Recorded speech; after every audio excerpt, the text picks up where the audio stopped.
Cuando se explica la representación binaria suele ir de la siguiente forma. Se empieza hablando de la base 10, que es la forma en la que contamos números en el día a día.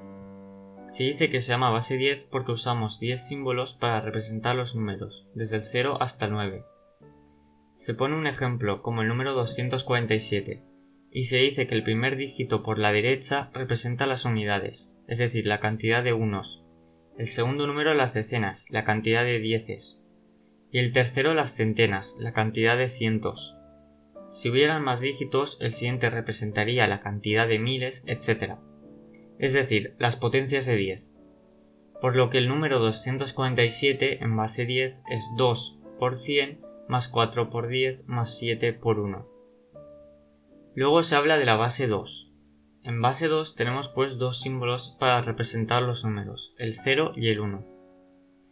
De la misma forma, un ejemplo sería 11101111. El primer dígito representa la cantidad de unos, el siguiente la cantidad de doses, el siguiente la cantidad de cuatros, el siguiente la cantidad de ochos, etc.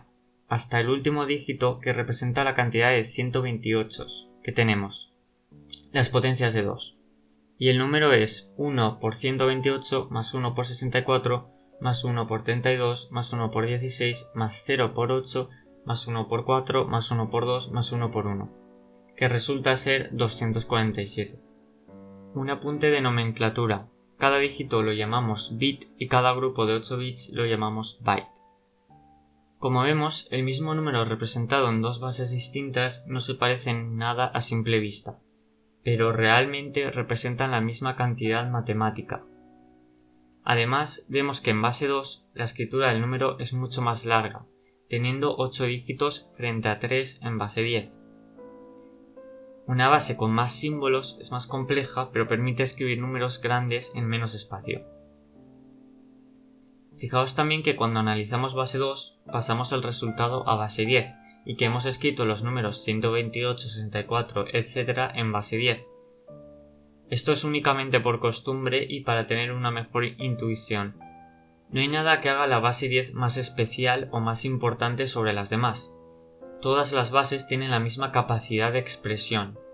Es simplemente una convención el usar la base 10 que se remonta a la antigüedad cuando se eligió el 10 porque tenemos 10 dedos en una mano, por lo que es fácil contar en base 10 con nuestros dedos. Y también los nombres con los cuales nos referimos a los números en el lenguaje están pensados para base 10. Pero recordad que podríamos usar cualquier otra base. De hecho, en la historia de la humanidad han habido civilizaciones que han usado otras bases, como la mesopotámica, que usaba la base 60. Usamos base 2 en los ordenadores porque los ordenadores usan la representación binaria, dos estados, la cual encaja con la base 2 que usa dos símbolos para representar números. Pero entonces, ¿por qué usa representación binaria en los ordenadores? Esta es la primera gran pregunta que dejaremos para más tarde.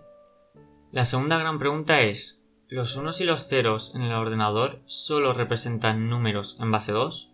Vamos a empezar respondiendo la segunda, ya veréis por qué. Hasta ahora hemos visto cómo escribir números en binario, pero ¿qué ocurre con las letras? Tampoco hay que irnos muy lejos de los números. De momento solo hemos visto los enteros positivos. ¿Qué ocurre con los números negativos y los números no enteros? Y por supuesto, los números negativos no enteros. Para las letras se llegó a una convención, que es usar la codificación ASCII. ASCII es una tabla donde aparecen 128 caracteres, no solo letras, y su correspondiente codificación en un byte de información. Por ejemplo, las letras mayúsculas comienzan con la A con el byte 01000001 y terminan con la Z con el byte 01011010. Aunque estos bytes no representen números, es más sencillo leerlo como si de uno se tratase, convirtiéndolo, eso sí, en base 10. La A sería el 65 y la Z sería el 90. Por lo que decimos que las letras mayúsculas van desde el 65 hasta el 90 y las minúsculas van desde el 97 hasta el 122. Pero si veis la tabla completa, veréis que también hay codificación para los números. Y os preguntaréis, si usamos la base 2 para representar números en binario, ¿por qué en ASCII tenemos otra codificación? Si os fijáis, veréis que solo se representan los números de un dígito, es decir, 0, 1, 2 hasta 9. La base 2 la usaremos para representar números con los que vayamos a hacer operaciones y usaremos ASCII para representar los dígitos como caracteres que enseñaremos en pantalla. Nos vale con solo tener codificación para los 10 dígitos, porque si queremos representar un número de 2 dígitos, por ejemplo el 25, podemos usar la codificación del 2 seguido de la del 5. Es importante entender que cada byte del todo ceros al todo unos en ASCII representa un solo carácter. También hay codificación para caracteres que no observa el usuario, como el espacio o el enter. Luego, para los números negativos existe lo que se conoce como complemento 1 y complemento 2. El complemento 1 de un byte consiste en invertir individualmente cada uno de sus bits, es decir, los ceros cambiarlos por unos y los unos por ceros. Y el complemento 2 consiste en sumarle 1 al complemento 1. Si hacemos como en base 2, cada bit representa las potencias de 2, de derecha a izquierda, pero cogemos el número más alto, es decir, el 128, o como lo llamamos en informática, el bit más significativo o Most Significant Bit en inglés, MSB, y lo interpretamos como menos 128. El complemento 2 nos dará el valor original pero negativo. El complemento 1 solo es un paso intermedio en la operación de convertir un número de positivo a negativo. ¿Por qué funciona el complemento 2? Os dejaré eso como un reto para vosotros, aún así tendréis la respuesta en la descripción. ¿Y qué ocurre con los no enteros? Para los números como por ejemplo 16,25 hacemos lo siguiente.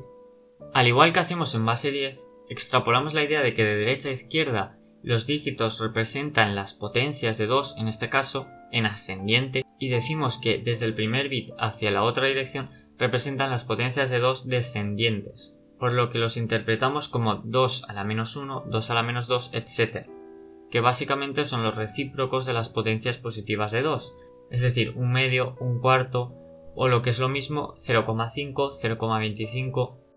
El 16,25 lo representaríamos entonces como 00010000,01.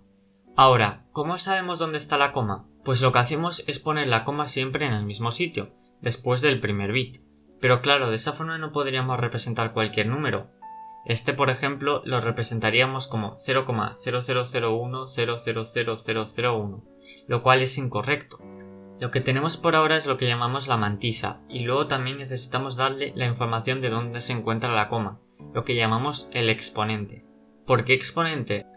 Pues porque, al igual que en base 10, donde multiplicar por 10 es análogo tipográficamente a mover la coma hacia la derecha, en base 2 esto ocurre al multiplicar por 2. El número que representan pues estos bits es el que tendríamos interpretando que la coma está detrás del bit más significativo por 2 elevado al exponente. En este caso sería 0,0001000001 por 2 elevado a 7, y como 7 es igual a 0111, tendríamos que el número 16,25 lo representaríamos como 00010000010111, todo junto. Luego le tendríamos que especificar al ordenador cuántos bits se usan para la mantisa y cuántos para el exponente. En este caso usamos 10 para la mantisa y 4 para el exponente. Esto es lo que llamamos coma flotante y en la mayoría de lenguajes de programación se conoce como float del inglés. Luego está lo que se conoce como coma flotante normalizada. El número que hemos construido es 00010000010111. Pero podríamos haber elegido otras configuraciones. Todas dan el mismo resultado, 16,25. Si no lo tenéis claro, pausad el vídeo. Aquí también hay una convención, que es hacer que el número empiece siempre por 0,1. En este caso la representación normalizada sería pues la última. Esto es extremadamente útil para la representación de números negativos no enteros, donde también se usa el complemento 2. Y en este caso su versión normalizada empieza por 1,0. Por tanto, cuando tengamos un número en coma flotante normalizada, solo nos basta con ver el primer bit, el único que va por delante de la coma, para saber si el número es positivo, en el caso de que sea un 0, o negativo, en el caso de que sea un 1. De aquí surge una nueva pregunta, que es: ¿Cómo sabe el ordenador si un elemento está codificado en ASCII, en base 2, en complemento 2 o en coma flotante? La respuesta es bien sencilla, no lo sabe, porque en verdad todas son maneras en que nosotros interpretamos esa serie de valores binarios. Es pues el trabajo del programador saber cuándo interpretar un valor como un número entero, como un carácter, como un número no entero, etc. Y el programador lo sabe porque es el quien ha ingeniado el algoritmo. Para los que sepáis más del tema, estamos hablando de programar en bajo nivel, es decir, programar el procesador. La mayoría de programadores hoy en día programan en alto nivel, algo que veremos hacia el final de la serie.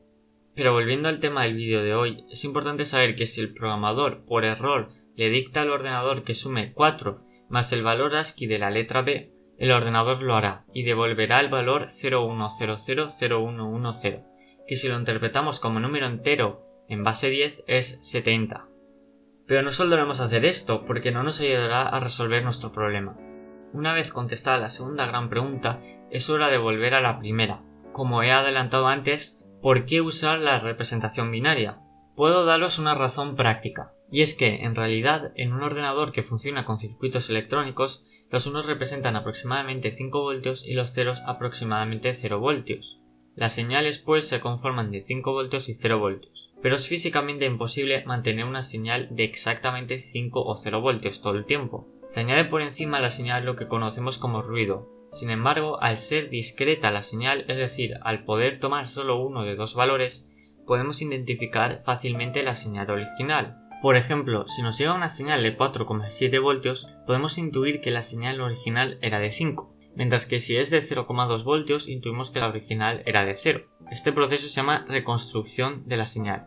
Si en vez de una representación binaria tuviéramos una ternaria o cuaternaria, 3 o 4 estados, las distancias entre estados sería menor y la reconstrucción de las señales sería menos fiable. El ordenador se podría equivocar en algún valor. Sin embargo, la razón principal por la que usamos la representación binaria y no cualquier otra es una historia de más de 2300 años de antigüedad. Toca remontarnos a la antigua Grecia de Aristóteles, pero eso lo veremos en un próximo vídeo.